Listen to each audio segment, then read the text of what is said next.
달빛 아래 사연 한수 채널 구독자 여러분, 오늘도 시청해주셔서 감사합니다. 행복하고 즐거운 시간 되시길 바라며 오늘의 사연 시작하겠습니다. 겨울 새벽 5시 항공모함 갑판 위로 차가운 바닷바람이 몰아쳤습니다. 동해 해상에 떠있는 거대한 철제 선체는 출항 준비로 분주했고 병사들의 발소리와 장비 끌리는 소리가 어둠 속에서 뒤섞였죠.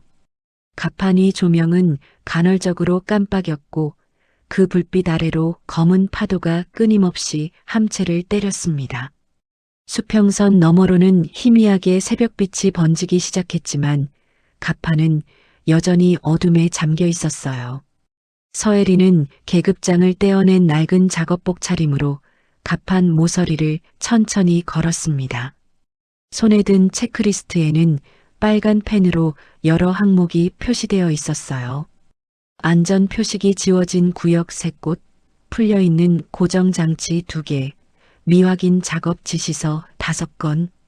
서혜린의 시선은 차갑고 정확했죠. 서울대 법학과를 수석으로 졸업한 뒤 군법무관을 거쳐 함대 작전 참모로 근무한 경력은 그의 눈을 숫자와 규정으로 세상을 보도록 훈련시켰습니다. 발밑에 페인트가 벗겨진 안전선이 보였어요. 원래는 노란색이었을 선이 이제는 희미한 회색으로 발해 있었습니다. 서혜리는 무릎을 굽혀 그 부분을 자세히 살폈죠. 손가락으로 표면을 훑자 녹슨 가루가 묻어났어요. 고정장치 옆으로 가보니 볼트 3개가 느슨하게 풀려 있었습니다. 출항 중 강한 파도라도 만나면 장비가 통째로 미끄러질 수 있는 상태였어요. 여기 책임자 누구십니까? 서혜린의 목소리는 낮았지만 명확했습니다. 주변에서 작업하던 병사 몇 명이 고개를 들었고 그중 한 명이 멀리 있는 중령을 가리켰어요. 해병대 중령 한도윤. 키는 180cm가 넘었고 어깨는 넓었으며 걸음걸이에는 자신감이 묻어났죠. 그는 서혜린을 보자마자 눈을 가늘게 뜨고는 천천히 위아래를 훑쳤습니다. 계급장 없는 작업복, 여윈 체격, 조용한 말투. 한도윤의 입꼬리가 살짝 올라갔어요. 여기 출입 허가 받았습니까? 한도윤의 목소리에는 경계보다는 무시가 섞여 있었습니다. 서혜린은 체크리스트를 들어보이며 차분하게 대답했어요. 함대 안전점검 권한으로 왔습니다. 지금 이 구역은 군 안전규정 제37조 2항에 따라 작업 전 필수 점검 대상인데 표식이 지워져 있고 고정장치가 풀려 있습니다. 그래서요? 한도윤의 얼굴에 비웃음이 스쳤죠. 주변 해병 몇 명도 작은 웃음을 흘렸습니다. 작전 중 사고 발생 시 책임은 현장 지휘관에게 귀속됩니다. 규정 제62조 3항. 이 상태로 출항하면 책임자는 중령님이십니다. 만약 인명사고가 발생할 경우 업무상 과실치사 혐의가 적용될 수 있고 군사법원 관할로 넘어갑니다. 주변이 조용해졌습니다. 병사 몇 명이 작업을 멈추고 두 사람을 보기 시작했어요. 서혜린의 말투에는 감정이 없었습니다. 분노도 조롱도 없이 오직 논리만이 차갑게 흘러나왔죠. 조목조목 짚어내는 규정 조항들은 반박의 여지를 주지 않았어요. 한도윤의 얼굴이 서서히 붉어졌습니다. 그는 말문이 막혔고 주변 해병들의 시선이 부담스러웠어요. 장비 고정은 어제 점검 완료했습니다. 한도윤이 방어적으로 말했지만 목소리에 확신이 없었어요. 그럼 점검 확인서를 보여주시겠습니까? 규정상 점검 후 24시간 이내 재확인이 필요한 항목입니다. 서혜린은 체크리스트의 특정 부분을 가리켰습니다. 한도윤의 턱에 힘이 들어갔어요. 확인서는 없었습니다. 아니, 애초에 제대로 점검하지 않았죠. 한도윤이 갑자기 말투를 바꿨습니다. 존댓말이 사라지고 반말이 튀어나왔어요. 너 계급 뭐야? 해병 몇 기냐? 공기가 얼어붙었습니다. 일부 병사들은 낮게 웃었고 일부는 고개를 돌렸어요. 한도윤은 한 걸음 더 다가서며 팔짱을 꼈습니다. 해병대 나왔어? 아니면 육군? 해군? 서혜리는 눈 하나 깜짝하지 않고 대답했습니다. 지금 중요한 건 제 신분이 아니라 안전입니다. 그 말이 한도윤의 자존심을 완전히 무너뜨렸죠. 주변에서 웃음소리가 들렸는지 한도윤의 귓불이 빨개졌습니다. 그는 서혜린에게 한 발짝 더 다가섰고 주먹을 쥐었다가 펴기를 반복했어요. 숨소리가 거칠어졌습니다. 이 새끼가 지금... 그리고 순간 아무런 예고 없이 한도윤의 발이 서혜린의 정강이를 향해 날아왔습니다. 둔탁한 소리와 함께 서혜린의 몸이 휘청였어요. 통증이 다리를 타고 올라왔지만 서혜린은 소리를 내지 않았습니다. 균형을 잡으려는 순간 이어서 복부에 두 번째 발차기가 들어왔죠. 이번엔 힘이 더 실렸습니다. 서혜린은 균형을 완전히 잃고 뒤로 밀려났어요. 발이 미끄러지고 몸이 기울었습니다. 난간이 빠르게 가까워졌고 손을 뻗었지만 안전줄은 풀려 있었어요. 그 사실이 마지막 순간 머릿속을 스쳤습니다. 주변에서 누군가오 하는 짧은 외침이 들렸지만 아무도 손을 뻗지 않았어요. 서혜린의 몸은 그대로 난간을 넘어 어둠 속으로 사라졌습니다. 차가운 겨울 바다가 그를 삼켰고 물보라가 하얗게 피어올랐어요. 갑판 위에는 잠시 정적이 흘렀습니다. 한도윤은 난간 쪽을 바라보며 거칠게 숨을 내쉬었고 주변 병사들은 얼어붙은 채 아무 말도 하지 못했습니다.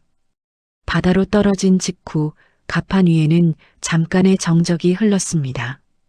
한도윤은 난간을 붙잡고 아래를 내려다봤어요. 어둠 속에서 하얀 물보라만 보일 뿐 서혜린의 모습은 보이지 않았습니다. 심장이 빠르게 뛰었고 손바닥에 식은땀이 맺혔죠. 주변 병사 몇 명이 난간 쪽으로 다가왔지만 누구도 선뜻 소리치지 못했어요. 사람 떨어졌습니다. 젊은 병사 하나가 외쳤습니다. 목소리는 떨렸고 얼굴은 창백했어요. 그 순간 한도윤의 머릿속이 빠르게 돌아갔습니다. 지금 이 상황을 어떻게 정리할 것인가? 어떻게 책임을 피할 것인가? 그는 병사를 향해 고함쳤어요. 민간인이다. 무단 침입 사고야. 목소리에 권위를 실었습니다. 주변 병사들이 움찔했어요. 한도윤은 재빨리 주변을 둘러봤습니다. 누가 봤는가? 누가 정확히 목격했는가? 발로 찬 장면을 본 사람이 몇 명이나 되는가? 계산이 빠르게 진행됐죠. 구조 준비. 누군가 외쳤지만 한도윤이 손을 들어 막았습니다. 잠깐, 지금 출항 준비 중이다. 함장님께 먼저 보고하고 지시를 받아야 한다. 하지만 중령님, 사람이 물에 빠졌는데 내가 판단한다. 한도윤의 목소리가 가판을 울렸어요. 병사들은 입을 다물었습니다. 구조 장비는 가판 한쪽에 준비되어 있었지만 누구도 움직이지 않았어요. 한도윤은 무전기를 들고 함교로 연락했습니다. 함교, 여기 가판. 민간인 무단 침입자 낙수 사고 발생. 신원 미확인 상태. 무전기 너머로 잠시 정적이 흘렀어요. 그리고 함교 당직사관 윤태성의 목소리가 들려왔습니다. 민간인이라고? 어떻게 가판까지 들어온 거지? 보안 점검 구멍이 있었던 것 같습니다.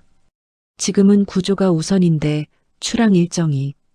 한도윤은 교묘하게 말을 흐렸습니다. 출항 일정을 언급함으로써 구조 지연에 정당성을 부여하려 했죠. 윤태성은 함교에서 상황판을 바라봤어요. 출항 예정 시각은 6시, 지금은 5시 10분. 상부에서는 정시 출항을 강조했고 어떤 지연도 용납하지 않는다는 지시가 내려와 있었습니다. 구조 작업 시작해. 하지만 출항 준비는 계속 진행. 알겠습니다. 한도윤은 무전기를 내리며 작게 숨을 내쉬었어요. 시간을 벌었습니다. 구조 장비가 내려가기 시작했지만 동작은 느렸어요. 평소보다 훨씬 느렸습니다. 차가운 바닷속에서 서혜리는 물 위로 떠올랐습니다. 영하의 바닷물이 온몸을 감쌌고 순간적으로 호흡이 멎을 것 같았어요. 하지만 서혜리는 소리를 지르지 않았습니다. 대신 차갑게 계산했죠. 수온 영하 2도, 생존 가능 시간 최대 30분, 체온 손실 속도를 줄여야 한다. 서혜리는 천천히 호흡을 고르며 주변을 살폈습니다. 함체의 그림자가 보였고 떠다니는 부유물이 몇 개 보였어요. 서혜리는 그쪽으로 천천히 헤엄쳐 갔습니다. 급격한 움직임은 체온을 더 빨리 빼앗아갈 것이었죠. 부유물을 붙잡고 몸을 최대한 웅크렸습니다. 근육을 긴장시켜 떨림을 억제했어요. 갑판 위에서는 한도윤이 하사 박민재를 조용히 불렀습니다. 박민재는 26살 해병대 6년 차였어요. 그는 한도윤이 서혜린을 발로 차는 장면을 정확히 목격했습니다. 두 번 모두 정강이를 걷어차고 복부를 가격하는 것을. 박민재, 예, 중령님. 박민재의 목소리는 떨렸습니다. 한도윤은 그를 갑판 구석으로 데리고 갔어요. 다른 병사들이 보이지 않는 곳이었습니다. 너 뭘 봤어? 그게 중령님이. 똑바로 대답해. 뭘 봤냐고. 한도윤의 목소리는 낮았지만 무거웠습니다. 박민재는 침을 삼켰어요. 그의 머릿속에서는 두 가지 생각이 싸우고 있었습니다. 진실을 말해야 한다는 것과 계급 앞에서 살아남아야 한다는 것. 저는 민간인이 난간 쪽으로 넘어지는 걸 봤습니다. 그래, 넘어진 거지. 밀린 게 아니라. 한도윤은 박민재의 어깨에 손을 올렸습니다. 무겁게 눌렀어요. 봤어도 본 게 아니다. 알겠나? 박민재는 고개를 숙였습니다. 대답하지 않았지만 그 침묵이 곧 동의였어요. 한도윤은 만족스러운 표정으로 고개를 끄덕였습니다. 바다 위에서는 구조정이 도착했습니다. 서혜린이 물에 빠진 지 이미 15분이 지난 뒤였어요. 서혜린은 부유물을 붙잡은 채 의식을 유지하고 있었습니다.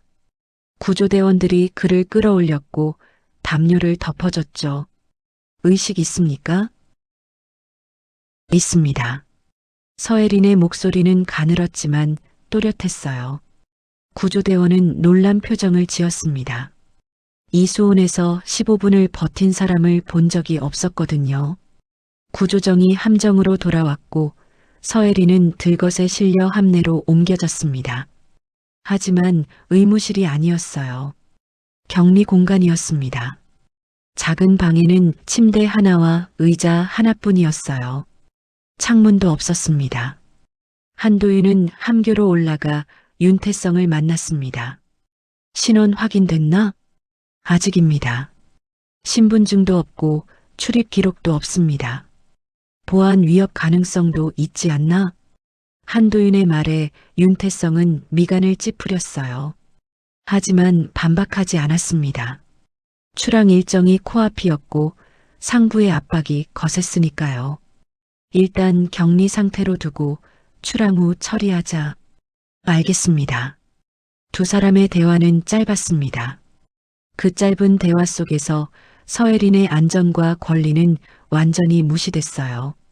갑판 아래 격리실에서 서혜린은 젖은 옷을 벗지도 못한 채 침대에 누워 있었습니다. 온몸이 떨렸지만 눈빛만은 차가웠어요. 이 순간 서혜린은 분명히 알았습니다. 사람을 바다에 떨어뜨린 건 한 명이지만 가라앉히는 건 조직 전체라는 사실을. 서혜린은 기적적으로 구조됐지만 격리 공간에서 나올 수 없었습니다. 의무실에서 간단한 응급 처치만 받은 뒤 다시 작은 방으로 돌아왔어요. 체온이 정상으로 돌아오는데 3시간이 걸렸고 그동안 아무도 찾아오지 않았습니다. 창문 없는 방 안에서 서혜리는 천장을 바라봤어요. 형광등 불빛이 희미하게 깜빡였습니다. 함교에서는 회의가 열렸습니다. 함장, 부함장, 작전과장, 그리고 한도윤이 참석했어요. 윤태성도 배석했습니다. 테이블 위에는 사고보고서, 초안이 놓여 있었어요. 한도윤이 직접 작성한 문서였습니다. 민간인 무단 침입자, 신원 미상, 갑판 안전수칙 미준수로 인한 낙수사고. 함장이 보고서를 읽으며 미간을 찌푸렸습니다. 60대 초반의 함장은 30년 넘게 바다에서 살아온 사람이었어요. 그의 손가락이 보고서의 특정 부분을 짚었습니다. 폭행 정황은 없습니다. 한도윤이 즉각 대답했어요.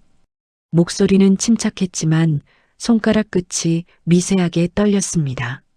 목격자 진술은 현장에 있던 병사들 모두 동일하게 진술했습니다. 민간인이 안전수칙을 지키지 않아 스스로 미끄러졌다고. 함장은 보고서를 내려놓고 한도윤을 바라봤어요. 오랜 시간이 흘렀습니다.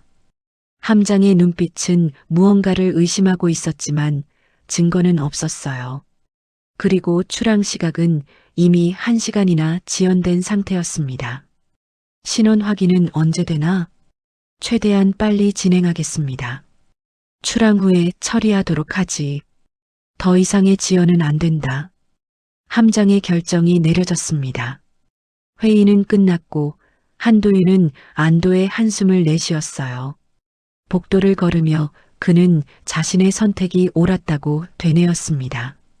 규율을 지키지 않은 민간인이 문제였다고. 자신은 정당한 조치를 취했을 뿐이라고.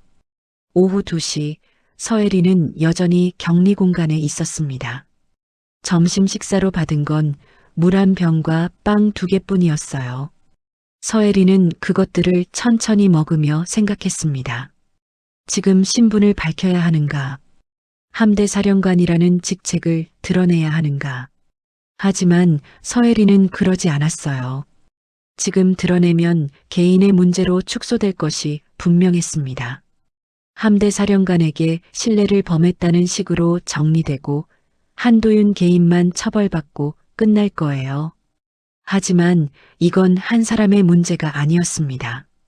시스템의 문제였어요. 계급과 기수로 사람을 재단하는 구조, 폭력을 묵인하는 조직 문화, 책임을 회피하는 보고 체계.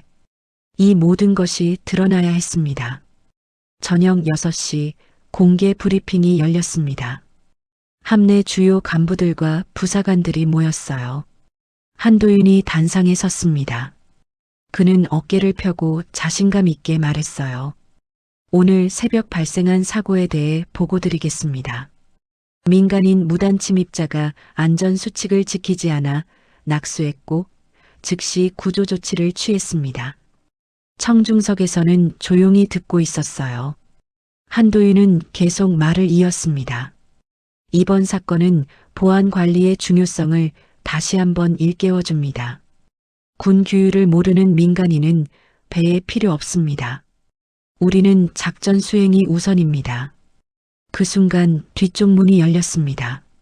서혜린이 들어왔어요. 여전히 낡은 작업복 차림이었고 머리는 단정하지 못했지만 걸음걸이는 흔들림이 없었습니다. 브리핑룸이 조용해졌어요. 한도윤은 서혜린을 보며 눈살을 찌푸렸습니다. 지금 허가 없이 계속하십시오. 서혜린의 목소리는 차분했습니다. 뒤쪽 의자에 조용히 앉았어요. 한도윤은 불편한 표정을 지었지만 브리핑을 계속했습니다. 보안 규정 위반자에 대해서는 엄정한 조치가. 질문 하나 하겠습니다. 서혜린이 손을 들었어요. 한도윤의 얼굴이 굳었습니다. 지금은 브리핑 중입니다. 보고서에 폭행 정황이 빠진 이유가 궁금합니다. 방안이 얼어붙었습니다.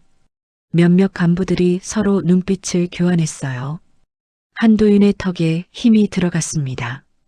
폭행은 없었습니다. 스스로 미끄러진 겁니다. 목격자가 있습니다. 서혜린의 말에 한도윤의 얼굴이 붉어졌어요. 그는 단상을 내려와 서혜린에게 다가섰습니다.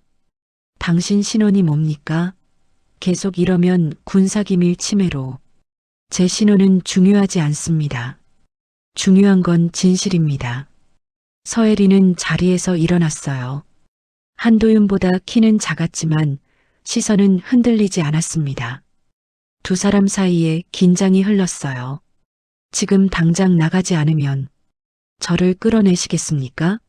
다시 한번? 서혜린의 목소리는 여전히 차분했지만 그 안에는 차가운 무언가가 담겨 있었습니다. 한도윤은 주먹을 쥐었다가 폈어요. 주변 시선들이 부담스러웠습니다.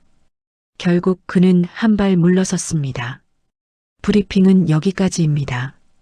한도윤은 서둘러 브리핑 룸을 나갔어요. 남은 사람들은 서혜린을 바라봤습니다.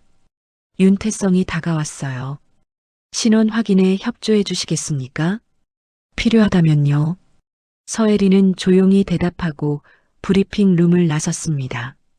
복도를 걸으며 몇몇 하사들과 마주쳤어요. 그들은 서혜린을 보며 고개를 숙였습니다. 말은 없었지만 눈빛에는 무언가가 담겨 있었어요. 의문, 죄책감, 그리고 작은 존경. 서혜린은 아무 말도 하지 않았습니다. 반박도 해명도 하지 않았어요. 그저 침묵으로 일관했습니다. 하지만 그 침묵과 절제된 태도는 누가 진짜 군인인지 조용히 드러내고 있었습니다. 고함과 폭력이 아닌 품격과 원칙으로. 저녁 8시 서혜린은 다시 격리 공간으로 돌아갔습니다. 문이 닫히고 다시 혼자가 됐어요. 하지만 서혜린의 얼굴에는 두려움이 없었습니다. 오히려 차분한 확신이 있었어요. 진실은 결국 드러난다는 것. 그리고 그 진실이 조직 전체를 흔들 것이라는 것을. 밤 11시 함정은 고요했습니다. 대부분의 병사들은 취침에 들어갔고 복도에는 당직 근무자들만 오갔어요. 한도윤은 자신의 침실에서 잠들지 못하고 천장을 바라봤습니다. 서혜린의 눈빛이 계속 머릿속을 맴돌았어요. 그 차분한 시선, 흔들리지 않는 목소리. 한도윤은 이불을 걷어차고 일어났습니다. 복도를 걷다가 박민재와 마주쳤어요. 박민재는 야간 당직 중이었습니다. 한도윤은 그를 보자 걸음을 멈췄어요. 박민재, 잠깐. 예, 중령님. 둘은 비어있는 회의실로 들어갔습니다. 한도윤은 문을 닫고 박민재를 바라봤어요. 박민재의 얼굴은 창백했고 눈 아래에 다크서클이 깊게 패여 있었습니다. 넌 아무것도 보지 않았다. 알겠나? 예. 박민재의 대답은 힘이 없었어요. 한도윤은 그의 어깨를 움켜잡았습니다. 똑바로 대답해. 뭘 봤어? 아무것도 보지 못했습니다. 그래. 잘 기억해둬. 한도윤은 박민재를 놓아주고 회의실을 나갔어요. 하지만 박민재는 그 자리에 서서 한참을 움직이지 못했습니다. 그의 손은 떨리고 있었어요. 그날 새벽 갑판에서 본 장면이 계속 떠올랐습니다. 한도윤의 발이 서혜린의 정강이를 걷어차던 순간, 복부를 가격하던 순간, 서혜린이 난간 너머로 사라지던 순간, 박민재는 복도로 나와 천천히 걸었습니다. 발걸음은 무거웠고 가슴은 답답했어요. 갑판으로 올라가는 계단을 발견하고는 무의식적으로 그쪽으로 향했습니다. 차가운 밤바람이 얼굴을 때렸어요. 갑판은 어두웠고 파도 소리만 들렸습니다. 그곳에 서혜린이 서 있었어요. 난간에 기대어 바다를 바라보고 있었습니다. 박민재는 놀라서 뒤로 물러서려 했지만 서혜린이 먼저 말을 걸었어요. 밤 근무 중이신가요? 예. 박민재는 머뭇거리다가 다가갔습니다. 서혜리는 여전히 바다를 바라보고 있었어요. 추운데 나오셨네요. 잠이 안 와서요. 둘 사이에 침묵이 흘렀습니다. 박민재는 입을 열까 말까 망설였어요. 말하고 싶었지만 두려웠습니다. 서혜리는 박민재를 돌아보지 않고 조용히 말했습니다. 괜찮습니다. 말하지 않으셔도. 죄송합니다. 박민재의 목소리가 갈라졌어요. 서혜리는 그제야 박민재를 돌아봤습니다. 박민재의 눈에는 눈물이 맺혀 있었어요. 제가 봤습니다. 중령님이 발로 차는 걸 2번 다요. 그런데 저는 알고 있습니다. 서혜린의 목소리는 여전히 차분했습니다. 박민재는 고개를 떨구었어요. 하지만 말할 수 없었습니다. 저는 겁쟁이입니다. 아닙니다. 서혜린이 박민재의 어깨에 손을 올렸어요. 당신은 지금 여기 서 있습니다. 그것만으로도 충분히 용기 있는 겁니다. 박민재는 고개를 들었습니다. 서혜린의 눈빛은 따뜻했어요. 비난이나 원망은 없었습니다. 하지만 시간이 필요합니다. 진실을 말하는 것은 쉬운 일이 아니니까요. 당신이 준비될 때까지 기다리겠습니다.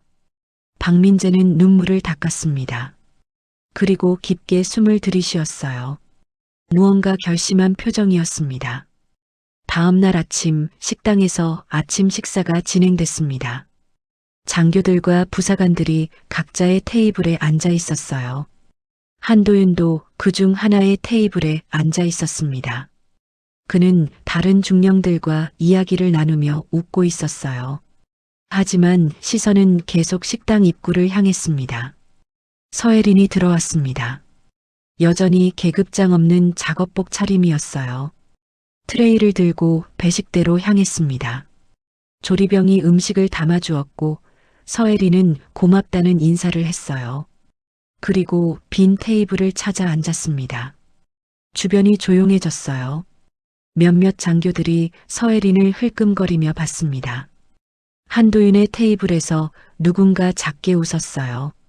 저 사람 아직도 여기 있네. 신원도 밝히지 않는다던데. 수상하지 않나? 한도윤은 아무 말도 하지 않았습니다. 하지만 입가에는 미소가 걸려 있었어요. 서혜린은 조용히 식사를 했습니다. 주변의 시선과 속삭임에도 전혀 반응하지 않았어요. 포크를 들고 음식을 먹는 동작은 천천히 그러나 흔들림 없이 이어졌습니다. 식사를 마치고 서혜린이 자리에서 일어났습니다. 트레이를 들고 반납대로 향하는데 갑자기 누군가 서혜린 앞을 가로막았어요. 한도윤이었습니다. 잠깐. 서혜린은 멈춰섰습니다. 한도윤은 팔짱을 끼고 서혜린을 내려다봤어요. 당신 정체가 뭡니까? 중요한가요? 물론이죠. 신원불명의 사람이 군함에 있다는 게 말이 됩니까? 주변 사람들이 모두 이쪽을 바라봤습니다. 한도윤의 목소리는 점점 커졌어요. 대답하십시오. 당신은 누구입니까? 서혜린은 한도윤을 똑바로 바라봤습니다. 시선은 흔들리지 않았어요. 필요한 때가 되면 말씀드리겠습니다. 지금이 필요한 때 아닙니까? 아닙니다. 서혜린의 대답은 단호했습니다. 한도윤의 얼굴이 붉어졌어요. 그는 한 걸음 더 다가섰습니다. 당신이 뭔데 여기서? 중령님. 윤태성이 다가왔습니다. 그는 한도윤과 서혜린 사이에 섰어요. 함장님께서 부르십니다. 한도윤은 윤태성을 노려봤지만 결국 한 발 물러섰습니다. 서혜린에게 마지막으로 한 번 더 시선을 던지고는 식당을 나갔어요. 서혜린은 조용히 트레이를 반납하고 식당을 나섰습니다. 복도를 걸으며 서혜린은 생각했습니다. 한도윤은 점점 불안해하고 있다고. 그 불안이 그를 더 공격적으로 만들고 있다고. 하지만 서혜린은 여전히 침묵을 지켰어요. 말이 아닌 태도로, 고함이 아닌 품격으로 자신이 누구인지 보여주고 있었습니다. 오후가 되자 소문이 퍼지기 시작했습니다. 저 사람 누구래? 왜 신원을 밝히지 않을까? 뭔가 있는 거 아냐? 병사들 사이에서도 장교들 사이에서도 수군거림이 이어졌어요. 한도윤은 점점 초조해졌습니다. 이 상황을 빨리 정리해야 한다는 생각뿐이었어요. 저녁 무렵 한도윤은 결심했습니다. 오늘 밤 야간 점검을 핑계로 서혜린을 다시 갑판으로 부르겠다고, 이번엔 확실하게 끝내겠다고. 그의 눈빛에는 위험한 결의가 담겨 있었습니다. 밤 10시 함정의 조명이 하나둘 꺼지기 시작했습니다. 복도는 어두워졌고 비상등만이 희미하게 길을 밝혔어요. 한도윤은 자신의 방에서 시계를 바라봤습니다. 자정까지 2시간. 그는 무전기를 집어들고 당직사에게 연락했어요. 야간 갑판 점검 나갑니다. 기록해 두세요. 알겠습니다, 중령님. 한도윤은 두꺼운 외투를 걸치고 방을 나섰습니다. 복도를 걷는 그의 발걸음은 무거웠지만 빨랐어요. 머릿속으로는 계획을 정리했습니다. 갑판으로 서혜린을 부른다. 야간 점검이라는 명목으로. 그리고 어둠 속에서 아무도 보지 않는 곳에서 이번엔 실수하지 않는다. 격리 공간 앞에 도착했습니다. 한도윤은 문을 두드렸어요. 나오십시오. 안에서 인기척이 들렸습니다. 문이 열리고 서혜린이 나왔어요. 여전히 작업복 차림이었고 얼굴에는 피곤함이 묻어 있었지만 눈빛만은 또렷했습니다. 무슨 일입니까? 야간 갑판 점검입니다. 당신도 동행해야 합니다. 제가요? 당신이 어제 지적한 안전 문제들 확인해야 하지 않겠습니까? 한도윤의 말에는 논리가 있었어요. 서혜린은 잠시 한도윤을 바라보다가 고개를 끄덕였습니다. 알겠습니다. 둘은 함께 갑판으로 향했습니다. 계단을 올라갈 때마다 차가운 공기가 더 짙어졌어요. 갑판 문을 열자 얼음장 같은 바람이 얼굴을 때렸습니다. 갑판은 거의 어두웠고 몇 개의 작업등만이 희미하게 켜져 있었어요. 이쪽입니다. 한도윤이 앞장섰습니다. 갑판 끝 난간 근처로 향했어요. 어제 서혜린이 떨어진 바로 그 장소였습니다. 서혜린은 천천히 뒤따라갔어요. 주변을 살피며 걸었습니다. 당직 근무자가 보이지 않았어요. 이상했습니다. 보통 야간에도 최소 2명의 당직이 갑판을 순찰하는데 여기 안전표식 다시 확인해 봐야 합니다.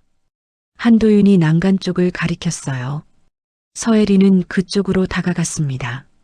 무릎을 굽혀 표식을 살펴보려는 순간 뒤에서 한도윤의 발소리가 가까워졌어요. 서혜린은 재빨리 몸을 돌렸습니다. 한도윤이 서 있었어요. 두 손은 주먹을 쥐고 있었고 얼굴에는 결연한 표정이 서려 있었습니다. 중령님, 서혜린이 천천히 일어섰습니다. 두 사람 사이의 거리는 3미터 정도였어요. 당신 때문에 잠을 못 잡니다. 한도윤의 목소리는 낮고 거칠었어요. 당신이 여기 있는 한 저는 불안합니다. 그래서 어쩌시겠습니까? 서혜린의 목소리는 여전히 차분했습니다. 한도윤은 한 걸음 다가섰어요. 당신이 사라져야 합니다. 완전히. 저를 다시 바다에 밀어 넣으시겠다는 말씀이신가요? 한도윤은 대답하지 않았습니다. 하지만 그의 눈빛이 모든 걸 말해주고 있었어요. 서혜린은 뒤로 물러서지 않았습니다. 대신 한도윤을 똑바로 바라봤어요. 중령님, 아직 늦지 않았습니다. 뭐가요? 진실을 말씀하시면 됩니다. 실수였다고, 감정을 조절하지 못했다고. 그렇게 시작하면 닥쳐. 한도윤의 고함이 가판을 울렸습니다. 그는 주먹을 치켜들었어요. 하지만 휘두르지는 못했습니다. 멀리서 발소리가 들려왔거든요. 박민재였습니다. 그는 갑판으로 뛰어 올라왔어요. 숨을 헐떡이며 두 사람을 바라봤습니다. 중령님, 한도윤은 박민재를 노려봤습니다. 왜 여기 있어? 야간 순찰 중입니다. 박민재의 목소리는 떨렸지만 자리를 뜨지 않았어요. 한도윤은 이를 갈았습니다. 돌아가. 안 됩니다. 박민재가 고개를 저었습니다. 그의 두 손도 떨리고 있었지만 발은 움직이지 않았어요. 저는 더 이상 못 본 척 할 수 없습니다. 한도윤의 얼굴이 창백해졌습니다. 박민재는 주머니에서 무언가를 꺼냈어요. 작은 녹음기였습니다. 제가 그날 중령님이 하신 말씀을 녹음했습니다. 봤어도 본 게 아니다라고 하셨죠. 한도윤은 비틀거렸습니다. 박민재는 계속 말했어요.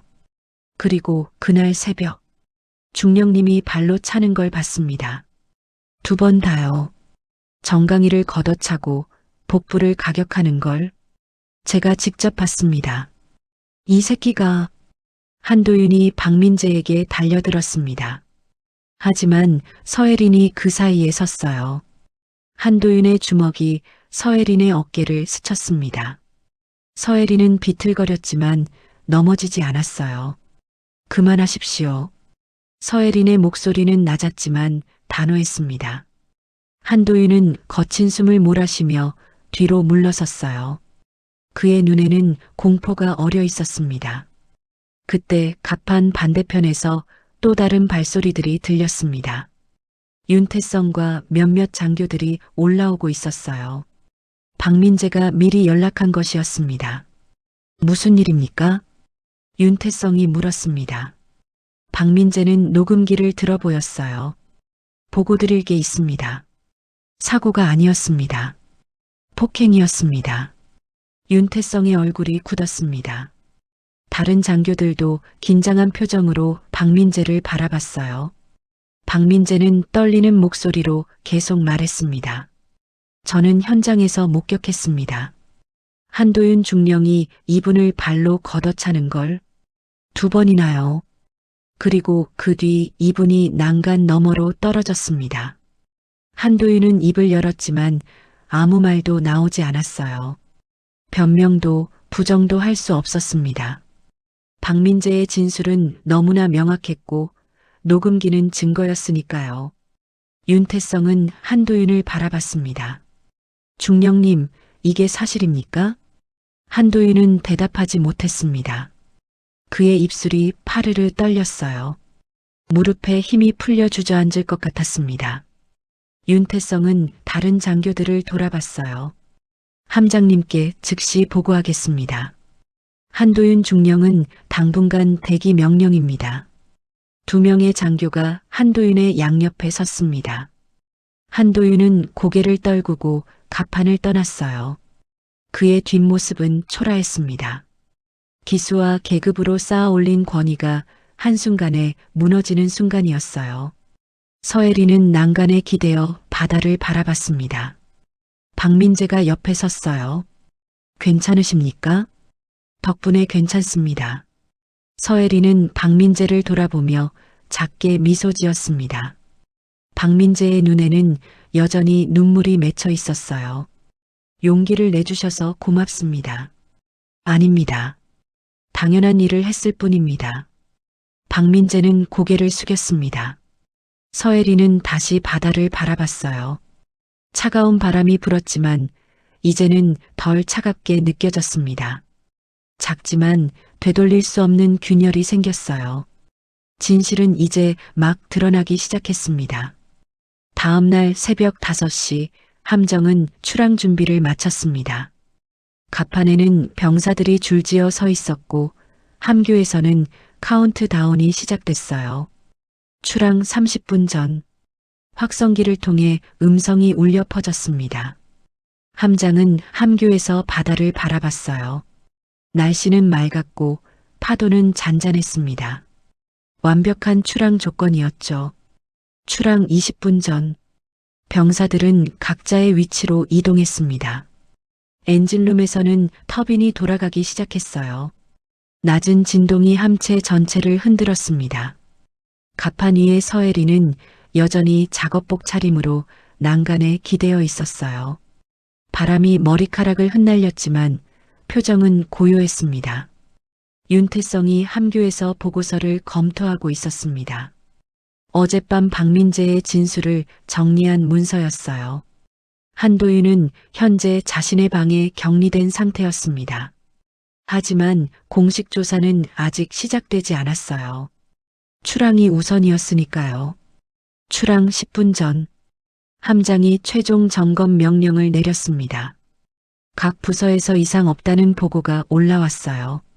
모든 것이 계획대로 진행되고 있었습니다. 출항 5분 전 바로 그때였습니다. 함교의 통신 장비에서 긴급 신호음이 울렸어요. 통신병이 헤드셋을 받아들었습니다. 그의 얼굴이 급격히 굳었어요. 함장님, 긴급 통신입니다. 해군 본부에서. 함장이 헤드셋을 받았습니다. 통신병의 손은 떨리고 있었어요. 함장은 통신 내용을 듣더니 얼굴이 창백해졌습니다. 뭐라고? 함교 안의 모든 장교들이 함장을 바라봤습니다. 함장은 천천히 헤드셋을 내려놓았어요. 그의 목소리는 떨렸습니다. 출항 중지. 즉각 중지. 함장님? 윤태성이 당황한 표정으로 물었습니다. 함장은 보고서를 집어들었어요. 서혜린 함대사령관 신변 이상 확인. 전 함정 출항 중지 명령. 함교가 얼어붙었습니다. 몇 초간 아무도 말을 하지 못했어요. 윤태성의 손에서 펜이 떨어졌습니다. 함대사령관이라고요? 함장은 고개를 끄덕였습니다. 그제야 모든 것이 이해됐어요. 계급장 없는 작업복, 정확한 규정 지식, 흔들림 없는 태도. 서혜리는 처음부터 함대사령관이었습니다. 그리고 한도윤은 함대사령관을 발로 차서 바다에 빠뜨린 것이었어요. 한도윤 중령은 지금 어디 있나? 방에 격리 중입니다. 즉시 연행하라. 그리고 함장은 창밖을 바라봤습니다. 갑판 위에 서혜린이 보였어요. 사령관님을 모셔오라. 윤태성이 황급히 함교를 나섰습니다. 복도를 뛰어내려가며 그는 자신이 얼마나 큰 실수를 했는지 깨달았어요. 함대 사령관을 격리 공간에 가뒀다. 제대로 된 처우도 하지 않았다. 폭행 사건을 축소하려 했다. 모든 것이 되돌릴 수 없는 과오였습니다. 갑판에 도착한 윤태성은 서혜린에게 다가갔습니다. 서혜린은 여전히 바다를 바라보고 있었어요. 사령관님, 윤태성의 목소리는 떨렸습니다. 서혜린이 천천히 돌아봤어요. 함장님께서 모시라고. 알겠습니다.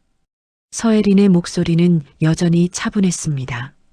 마치 처음부터 이 순간을 기다리고 있었다는 듯이. 윤태성은 고개를 숙였어요. 죄송합니다. 제가 몰랐습니다. 알았다면 달라졌을까요? 서혜린의 질문에 윤태성은 대답하지 못했습니다. 서혜린은 작게 한숨을 쉬었어요. 바로 그겁니다. 문제는 제 계급이 아니라 사람을 어떻게 대하느냐였습니다. 윤태성은 더 이상 말을 잇지 못했습니다. 두 사람은 함께 함교로 향했어요. 복도를 지나며 마주치는 병사들이 모두 멈춰섰습니다. 누군가 속삭였어요. 저분이 사령관님이시래. 소문은 순식간에 퍼져나갔습니다. 한도윤의 방 앞을 지나갈 때 안에서 고함 소리가 들렸어요. 이게 무슨 짓이야? 나를 왜 가두는 거야? 문 밖에 서 있던 헌병이 서혜린을 보고 경례했습니다. 서혜린은 고개를 끄덕이고 지나쳤어요. 한도윤의 목소리는 점점 멀어졌습니다. 함교에 도착하자 모든 장교들이 차렷 자세로 섰습니다. 함장이 앞으로 나왔어요. 60대의 함장은 떨리는 목소리로 말했습니다. 사령관님, 송구합니다. 제가 제대로 파악하지 못했습니다. 보고부터 받겠습니다. 서혜리는 감정을 드러내지 않았습니다. 함장은 보고서를 건넸어요. 서혜리는 천천히 읽어 내려갔습니다. 사고보고서 초안, 박민재의 진술서, 목격자 명단, 모든 것이 담겨 있었어요. 한도윤 중령은 방에 격리 중입니다. 연행하십시오. 그리고 공식 조사를 시작하겠습니다. 서혜린의 목소리는 차가웠습니다. 함장은 고개를 숙였어요. 그때 함교 밖에서 소란이 들렸습니다. 갑판을 향해 모두가 달려가고 있었어요. 서혜린도 창밖을 바라봤습니다. 수평선 너머로 검은 점들이 보였어요. 점점 가까워지고 있었습니다. 헬리콥터였습니다. 한 대가 아니었어요. 3대, 5대, 10대 계속해서 나타났습니다. 해군 헬기들이었어요. 그리고 바다 위로는 군함들이 보이기 시작했습니다. 구축함, 호위함, 고속정 모두 이쪽을 향해 오고 있었어요. 함교 안의 장교들은 말을 잃었습니다. 윤태성은 창에 붙어서 바라봤어요. 하늘과 바다가 움직이고 있었습니다. 모두 한 사람을 위해 첫 번째 헬기가 갑판에 착륙했습니다. 문이 열리고 장군 한 명이 내렸어요. 이어서 두 번째, 세 번째 헬기에서도 고위 장교들이 내렸습니다. 모두 서혜린의 동기들이자 오랜 전우들이었어요. 함장은 떨리는 손으로 무전기를 들었습니다. 이게 대체... 통신병이 대답했습니다. 해군 본부에서 긴급 출동 명령이 내려왔다고 합니다. 사령관님 수색 및 보호를 위해 함장은 무전기를 내려놓았습니다. 그제야 깨달았어요. 서혜린이 얼마나 많은 사람들의 신뢰와 존경을 받고 있는지, 그의 인격과 품격이 얼마나 많은 이들에게 영향을 미쳤는지. 한도윤의 방에서는 창밖으로 헬기들이 보였습니다.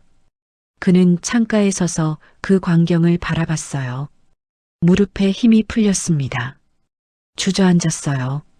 기수와 고함으로 쌓아 올린 권력이 얼마나 초라한지 눈앞의 현실이 보여주고 있었습니다. 갑판에서는 장군들이 줄지어 서 있었습니다. 함교 문이 열리고 서혜린이 나타났어요. 여전히 계급장 없는 작업복 차림이었지만 그 누구보다 당당했습니다. 장군들이 일제히 경례했어요. 사령관님, 서혜린은 천천히 걸어 내려갔습니다. 첫 번째 장군이 다가왔어요. 그는 서혜린의 오랜 친구였습니다. 무사하셔서 다행입니다. 걱정 끼쳐서 미안합니다. 서혜린은 작게 미소 지었습니다. 장군은 고개를 저었어요. 당신이 필요하면 바다라도 뒤집을 겁니다. 주변의 장군들이 고개를 끄덕였습니다. 그들의 눈빛에는 진심 어린 걱정과 존경이 담겨 있었어요. 서혜린은 그들을 하나하나 바라봤습니다. 함께 훈련받고, 함께 작전을 수행하고, 함께 성장한 동료들이었습니다. 이름 하나로 바다가 멈췄습니다. 하늘과 바다가 움직였어요. 그것은 계급의 힘이 아니었습니다. 사람의 힘이었습니다. 오전 9시 함정의 회의실은 긴장감으로 가득 찼습니다. 긴 테이블 주위로 장군들과 고위 장교들이 앉아 있었어요. 서혜린은 테이블 상석에 앉았습니다. 이제는 깨끗한 정복으로 갈아입은 상태였고 어깨에는 함대사령관 계급장이 빛나고 있었어요. 하지만 표정은 여전히 차분했습니다. 함장이 보고를 시작했습니다. 목소리는 떨렸고 이마에는 식은땀이 맺혀 있었어요. 사건 발생 경위를 말씀드리겠습니다. 1월 20일 새벽 5시 갑판에서 안전점검 중 한도윤 중령과 사령관님 사이에 언쟁이 있었고 언쟁이 아니었습니다. 서혜린이 조용히 끼어들었습니다. 함장이 말을 멈췄어요. 저는 안전규정 위반 사항을 지적했고 한도윤 중령은 그에 대한 반박을 하지 못했습니다. 대신 제 신분을 물었고 기수를 물었습니다. 그리고 폭력을 행사했습니다. 회의실이 조용해졌습니다. 서혜리는 계속 말을 이었어요.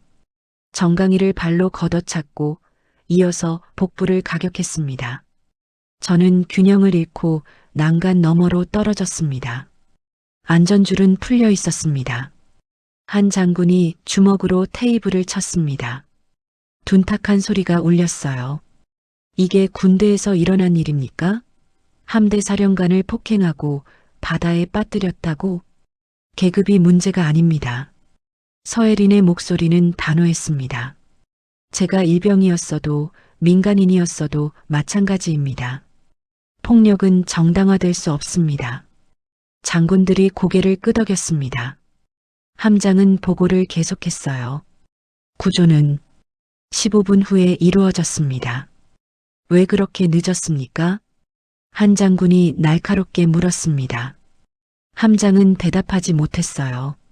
윤태성이 대신 입을 열었습니다. 출항 일정 때문이었습니다.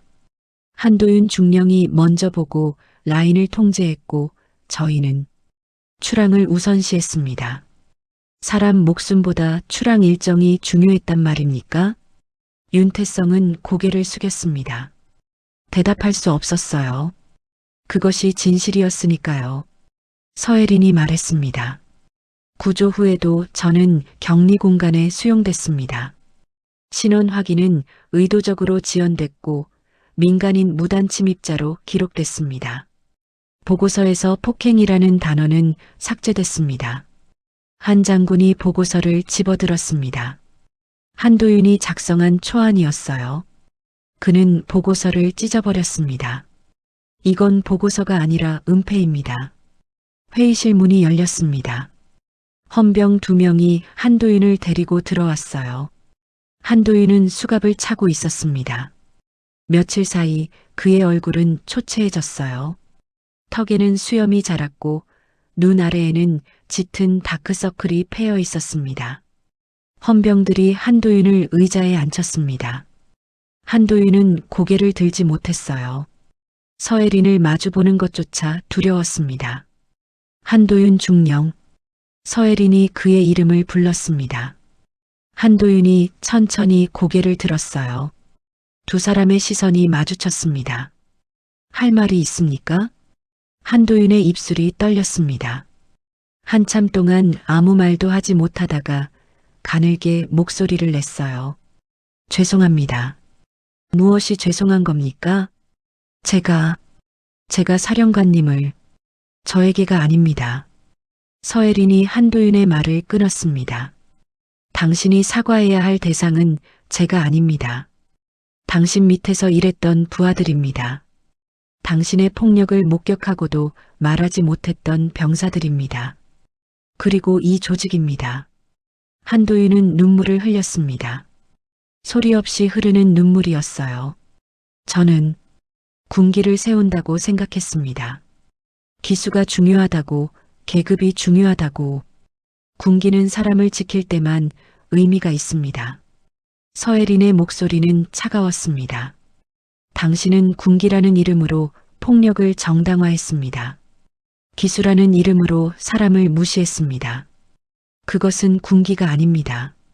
그것은 폭력입니다. 회의실이 고요했습니다. 한도윤은 더 이상 변명하지 못했어요. 서혜린은 자리에서 일어났습니다. 조사는 계속 진행하겠습니다. 한도윤 중령뿐만 아니라 이 사건을 은폐하려 했던 모든 사람들에 대해서도 함장과 윤태성의 얼굴이 창백해졌습니다. 서혜린은 그들을 바라봤어요. 당신들도 책임에서 자유롭지 못합니다. 폭력을 직접 행사하지는 않았지만 그것을 방관했고 은폐하려 했습니다. 그건 역시 공범입니다. 회의는 끝났습니다. 한도윤은 다시 헌병들에게 인계됐어요. 그가 회의실을 나갈 때 복도에는 많은 병사들이 서 있었습니다. 박민재도 그중 한 명이었어요. 병사들은 한도윤을 바라봤습니다. 경멸도 동정도 아닌 복잡한 시선이었어요. 오후가 되자 본격적인 조사가 시작됐습니다. 조사팀이 꾸려졌고 현장 병사들에 대한 개별 면담이 진행됐어요. 박민재는 가장 먼저 조사를 받았습니다. 그는 떨리는 목소리로 모든 것을 진술했어요. 한도윤이 발로 찬 순간, 서혜린이 떨어진 순간, 그리고 그 후 한도윤이 했던 말들까지. 다른 병사들도 하나둘 진실을 말하기 시작했습니다. 침묵으로 일관하던 사람들도 더 이상 숨기지 않았어요. 박민재의 용기가 다른 이들에게도 전해진 것이었습니다. 저녁 무렵 서혜린은 갑판으로 나갔습니다. 해가 지고 있었어요. 붉은 노을이 바다를 물들였습니다. 며칠 전 이곳에서 떨어졌던 그 자리였어요. 서혜린은 난간에 기대어 바다를 바라봤습니다. 발소리가 들렸습니다. 박민재였어요. 그는 조심스럽게 다가왔습니다. 사령관님, 편하게 하십시오. 박민재는 서혜린 옆에 섰습니다. 한참 동안 둘 다 말이 없었어요. 그저 바다를 바라볼 뿐이었습니다. 용기 있는 선택이었습니다. 서혜린이 먼저 입을 열었습니다. 박민재는 고개를 저었어요. 아닙니다. 저는 한참 동안 비겁했습니다. 그래도 결국 진실을 말했습니다. 그것만으로 충분합니다. 박민재의 눈에 다시 눈물이 맺혔습니다. 서혜린은 그의 어깨에 손을 올렸어요. 앞으로도 이런 일이 생길 겁니다. 부당한 명령, 불합리한 폭력, 조직의 압박. 그때마다 당신처럼 용기 있는 사람들이 필요합니다. 제가 할 수 있을까요? 할 수 있습니다. 이미 했으니까요. 박민재는 고개를 끄덕였습니다. 두 사람은 다시 바다를 바라봤어요. 노을이 점점 짙어지고 있었습니다. 하늘과 바다가 하나로 이어지는 수평선 위로 희망의 빛이 남아 있었습니다. 함정 전체가 변하기 시작했습니다. 병사들 사이에서 대화가 늘었고 부당한 명령에 질문하는 목소리가 나왔어요. 작지만 확실한 변화였습니다. 서혜린이 남긴 것은 처벌이 아니라 변화였습니다. 사람을 존중하는 문화, 진실을 말할 수 있는 용기, 품격으로 이끄는 리더십. 그것이 진짜 군기였습니다. 일주일 후 조사는 마무리됐습니다. 모든 증거가 수집됐고 증인들의 진술이 정리됐어요. 회의실에는 다시 한번 고위 장교들이 모였습니다.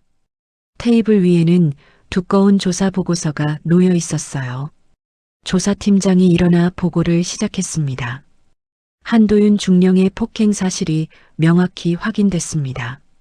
목격자 6명의 진술이 일치하며 구조지연 및 사건 은폐 시도 역시 확인됐습니다. 서혜린은 조용히 보고서를 넘겼습니다. 페이지마다 진실이 기록되어 있었어요. 추가로 한도윤 중령의 과거 지휘 기록을 조사한 결과 유사한 폭력 행위가 5건 더 확인됐습니다. 모두 기수나 계급을 이유로 한 언어 폭력과 물리적 폭력이었습니다. 회의실에서 한숨 소리가 흘러나왔습니다. 한 장군이 고개를 저었어요. 이게 한두 번이 아니었다는 겁니까? 예. 하지만 피해자들이 신고하지 않았거나 신고해도 무마됐습니다. 서혜린은 보고서를 덮었습니다. 표정은 무겁고 차가웠어요. 시스템의 문제입니다. 한 사람의 폭력을 조직 전체가 방관하고 은폐했습니다. 그것이 더 큰 문제입니다. 조사팀장이 계속 보고했습니다. 윤태성 소령과 당시 함교 당직 장교 3명도 책임을 피할 수 없습니다. 구조 지연을 승인했고 허위 보고서 작성에 협조했습니다. 윤태성은 자리에 앉아 고개를 숙이고 있었습니다. 그의 어깨는 축 처져 있었어요. 처벌 수위는 어떻게 됩니까? 한 장군이 물었습니다. 조사팀장은 서혜린을 바라봤어요. 서혜린이 입을 열었습니다. 한도윤 중령은 군사법원에 회부됩니다. 폭행, 직권남용, 증거인멸 시도 혐의입니다. 군복을 벗게 될 것입니다. 아무도 반대하지 않았습니다. 서혜리는 계속 말했어요. 윤태성 소령을 포함한 관련 장교들은 정직 3개월과 보직 해임입니다. 그리고 재교육을 받게 됩니다. 윤태성이 고개를 들었습니다. 눈에는 눈물이 고여 있었어요. 감사합니다, 사령관님. 감사할 일이 아닙니다. 서혜린의 목소리는 차가웠습니다. 당신은 옳은 것을 알면서도 하지 않았습니다. 그것이 당신의 잘못입니다. 앞으로는 계급이나 일정보다 사람을 먼저 생각하십시오. 윤태성은 고개를 숙였습니다. 회의가 끝나고 서혜리는 홀로 갑판으로 나갔습니다. 오전 10시 햇살은 밝았고 바람은 부드러웠어요. 며칠 전까지만 해도 이곳은 폭력과 침묵의 공간이었습니다. 하지만 이제는 달랐어요. 서혜리는 그날 자신이 떨어졌던 난간 앞으로 걸어갔습니다. 안전줄은 새로 설치돼 있었고 지워졌던 안전표식도 선명하게 다시 그려져 있었어요. 하지만 서혜리는 만족하지 않았습니다. 주머니에서 작은 페인트통과 붓을 꺼냈어요. 무릎을 굽히고 직접 안전선을 그리기 시작했습니다. 천천히 정성스럽게 노란 페인트가 갑판 위에 선명하게 그어졌습니다. 지나가던 병사들이 멈춰 섰어요. 함대 사령관이 직접 페인트 칠을 하고 있는 모습을 보고 놀랐습니다.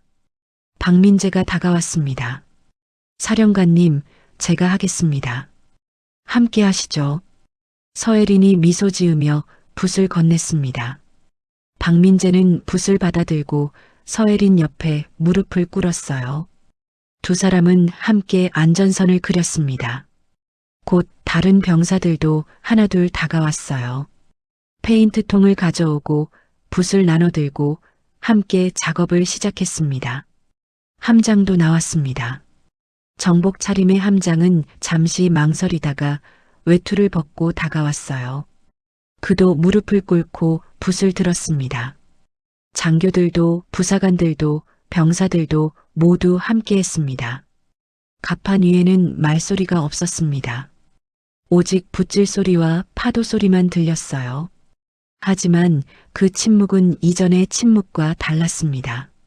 두려움의 침묵이 아니라 연대의 침묵이었어요. 1시간 후 안전선이 완성됐습니다. 갑판 전체에 선명한 노란색 선이 그어져 있었어요. 서혜리는 일어서서 그 선을 바라봤습니다. 붓을 내려놓고 손을 털었어요. 이 선은 다시는 지워져서는 안 됩니다. 서혜린의 목소리가 갑판에 울렸습니다. 모두가 귀를 기울였어요. 이 선은 안전을 의미합니다. 하지만 단순히 물리적인 안전만이 아닙니다. 사람으로서의 존엄, 군인으로서의 품격, 조직 구성원으로서의 권리, 그 모든 것을 지키는 선입니다. 병사들이 고개를 끄덕였습니다. 서혜리는 계속 말했어요. 군기는 사람을 억압하는 것이 아닙니다. 사람을 지키는 것입니다. 계급은 권력이 아닙니다. 책임입니다. 기수는 특권이 아닙니다. 경험입니다. 함장이 앞으로 나왔습니다. 그는 서혜린에게 격려했어요. 새겨 듣겠습니다, 사령관님. 다른 장교들도 격려했습니다. 병사들도 차례로 격려했어요. 그것은 계급에 대한 격려가 아니었습니다. 존경에 대한 격려였어요. 오후 2시 한도윤이 함정을 떠났습니다. 헌병 차량에 실려 부두로 향했어요. 그는 더 이상 중령이 아니었습니다. 계급장은 이미 떼어졌고 군복도 벗게 될 것이었어요. 차량이 출발할 때 한도윤은 창밖을 바라봤습니다. 갑판 위에 선명한 노란 선이 보였어요. 그 선은 그가 지우려 했던 것이었고 이제는 영원히 남을 것이었습니다. 한도윤은 고개를 돌렸습니다. 더 이상 볼 수 없었어요. 차는 부두를 떠나 사라졌습니다. 저녁이 됐습니다. 서혜리는 함장실에 앉아 마지막 보고서를 작성하고 있었어요. 문을 두드리는 소리가 들렸습니다. 들어오십시오. 박민재가 들어왔습니다. 그는 손에 작은 상자를 들고 있었어요. 이게 뭡니까? 병사들이 함께 만든 겁니다. 박민재가 상자를 열었습니다. 안에는 작은 명판이 들어 있었어요. 갑판 난간에 부착할 수 있도록 만들어진 것이었습니다. 명판에는 이렇게 새겨져 있었어요. 이 선은 사람을 지킵니다. 2026년 1월. 서혜리는 명판을 받아들었습니다. 손으로 글자를 천천히 쓰다듬었어요. 목이 메었지만 참았습니다. 고맙습니다. 아닙니다. 저희가 감사합니다. 박민재가 경례하고 나갔습니다. 서혜리는 명판을 가슴에 안았어요. 창밖으로 바다가 보였습니다. 차가운 겨울 바다. 자신을 삼키려 했던 바다. 하지만 이제 그 바다는 달라 보였습니다. 다음 날 아침 서혜리는 함정을 떠났습니다. 헬기가 갑판에 착륙했고 모든 병사들이 갑판에 모여 배웅했어요. 서혜리는 한 명 한 명과 악수했습니다. 마지막으로 박민재와 악수할 때 그에게 말했어요. 당신 같은 군인이 있어서 이 조직은 희망이 있습니다. 박민재는 눈물을 참으며 경례했습니다.